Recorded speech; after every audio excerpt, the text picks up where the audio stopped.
One of the greatest treasures of life is arriving at this place where you actually know why you're here.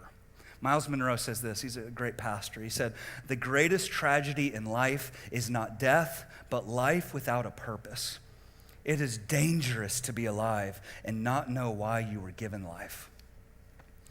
It is dangerous to be alive and not know why you were given life. And so the life of a disciple is figuring that out, is figuring out why am I alive and then pouring myself into that. And on that journey, we kind of go through, well, you can say 5 different levels of life. And we'll just talk about those just for a second. There's a reality that all of us are in one of these 5 areas, and most of us are kind of in these top few here. You can write this down. I'm going to give you a few different things to write down today. It's going to be a little different, but I feel like in order for us to accomplish a missional life, we got a lot of things to think about. So 5 different levels that people live on. First one is this, is doing what you hate.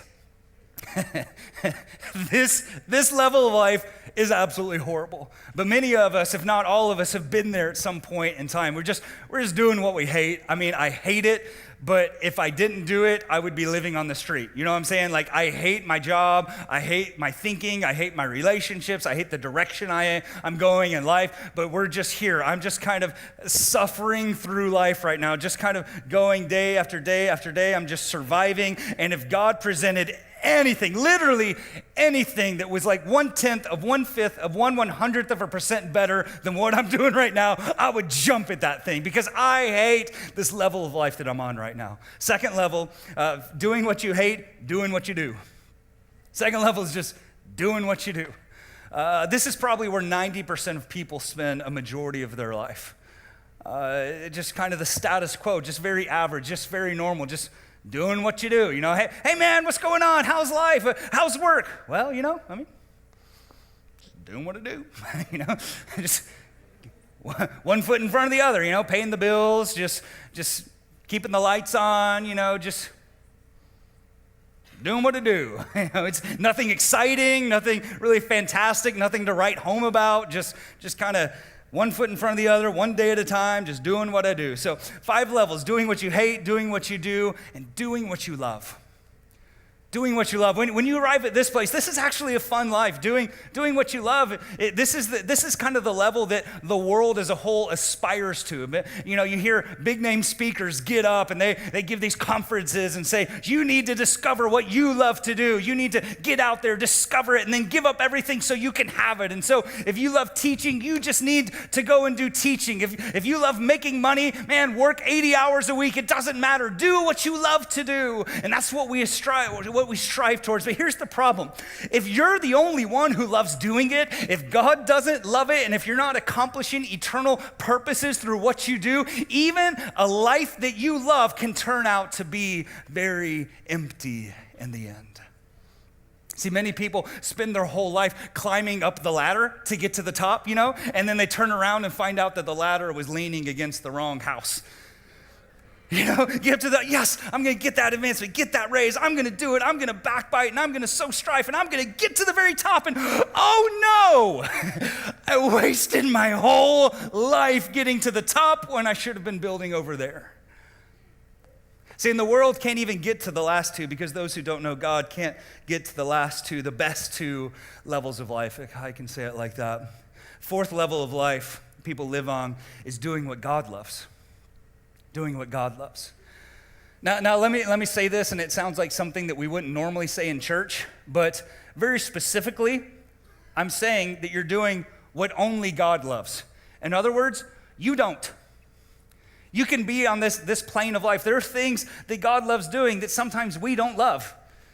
Can we say that in church? Can I be really honest with you? I'm not a big fan of like walking around malls and like evangelizing people. Some people love it. I'm sure God likes it. I really don't.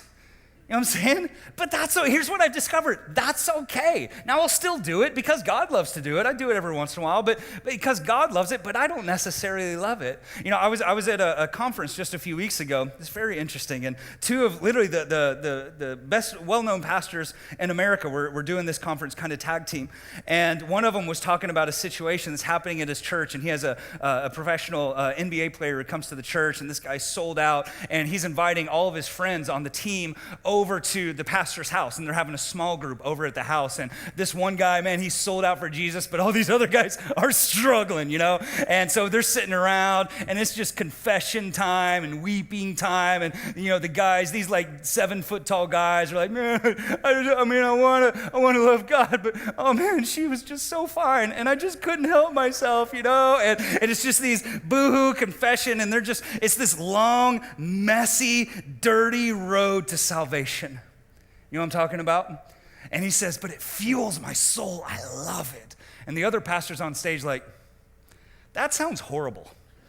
I would not want to do that. But I'm wired that way. I would love to just duke it out with these guys. I'm to sit across the table from Starbucks. This other pastor was like, that sounds like sticking daggers under my fingernails. I would hate doing that. But here's the deal. It's okay. You don't have to love everything that God loves. You want to know why? Because there will be things that God loves and you love too. And that's the best level. That's the highest level of life. 5th level is doing what you and God love doing.